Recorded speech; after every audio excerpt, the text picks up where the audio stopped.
ગુજરાતનો આવાજ।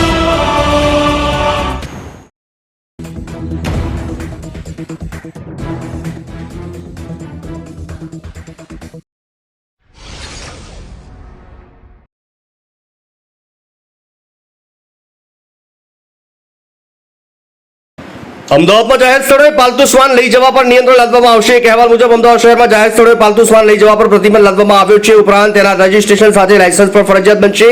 અમદાવાદ શહેરની હદમાં રાખવામાં આવતા તમામ પાલતુ શ્વાનના માલિકો માટે તેમના ડોગનું રજીસ્ટ્રેશન કરાવવું ફરજિયાત છે। રજીસ્ટ્રેશન માટે સૌપ્રથમ એમસીની વેબસાઇટ પર શ્વાનની ઉંમર, જાત, બ્રીડ તેમજ માલિકની ઓળખ માટે આધાર કાર્ડ જેવી જરૂરી વિગતો ભરવાની રહેશે।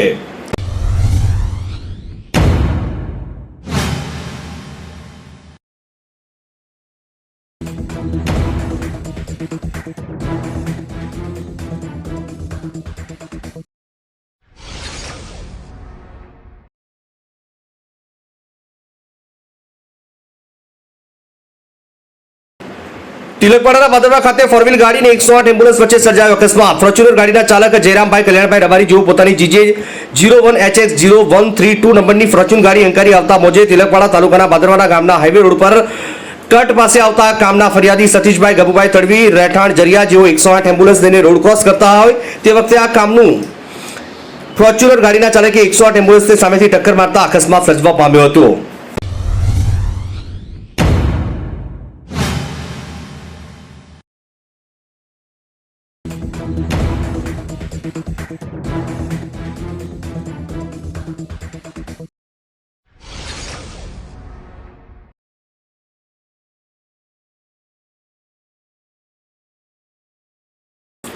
ન્યાય ન મળ્યો તો 31 ઓક્ટોબરે વડાપ્રધાનનો કાર્યક્રમ અટકાવીશું, Chaitar Vasava. Statue of unity બનાવતી વખતે પાર્ટીના નેતાઓ રથ લઈને નીકળતા હતા અને વાયદાઓ કરતા હતા કે રોજગારી આપીશું, રોજગારી આપીશું। મારો સવાલ એ છે કે લોકો હાલ ક્યાં ગયા? આવતા ગુરુવારે આ મુદ્દે આપણે એક મોટો કાર્યક્રમ યોજીશું અને ચારે રાજ્યોના લોકોને બોલાવો, તમામ નેતા આગેવાનો પણ બોલાવો। અમે કાયદો વ્યવસ્થા માનીએ છીએ, એટલા માટે પરમિશન લઈને આ મુદ્દે કાર્યક્રમ કરીશું। જો આ કાર્યક્રમની પરમિશન મળશે તો ઠીક છે।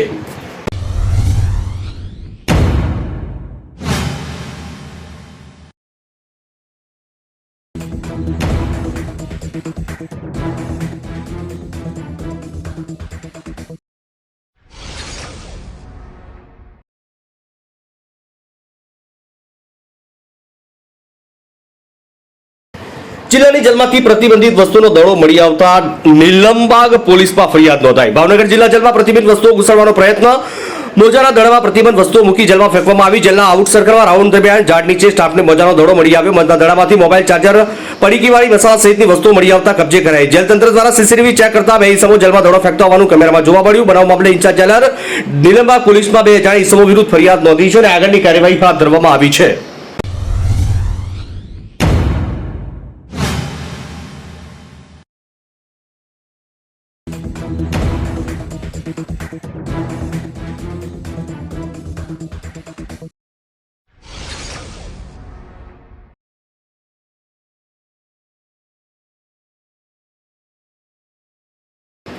એના દુરુપયોગ બદલ વડોદરા કોંગ્રેસના પૂર્વ પ્રમુખની ધરપકડ। પીએમ મોદી વિરુદ્ધ કરી હતી પોસ્ટ।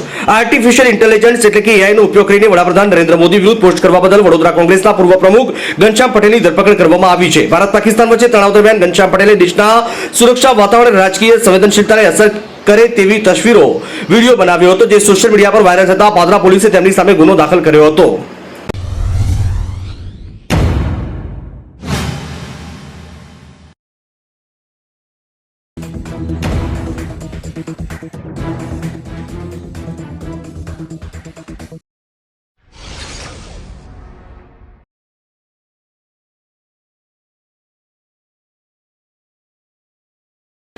બાંધણી ચોકડી આસપાસ તંત્ર દ્વારા દબાણો હટાવાયા। ચુસ્ત બંદોબસ્ત વચ્ચે કામગીરી કરવામાં આવી। પેટલાથી બાંધણી ચોકડીએ તંત્ર દ્વારા દબાણો હટાવાયા હતા। લારી ગલ્લા સહિત વિવિધ કાચા પાકા દબાણો હટાવાયા છે। 100 થી વધુ નાના મોટા દબાણો હટાવાયા।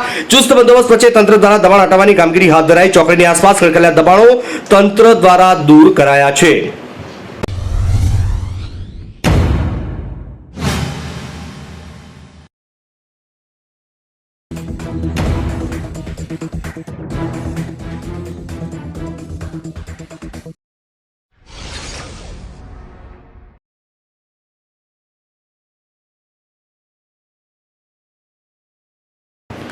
રાજપીપળા એપીએચ હાઈસ્કૂલની સામે કન્સ્ટ્રક્શન સાઇટ પર શ્રમિકની 30 દિવસની બાળકીનું કંકાલ મળી આવતા ચકચાર. રાત્રે સૂતી વેળાએ કોઈ વન્યજીવ નવજાત બાળકીને ઉપાડી જઈ મારણ કર્યું હોવાની શંકા. ઘટનાની જાણ થતાં પોલીસ અને ડોક્ટરની ટીમ ઘટના સ્થળે પહોંચી તપાસ હાથ ધરી.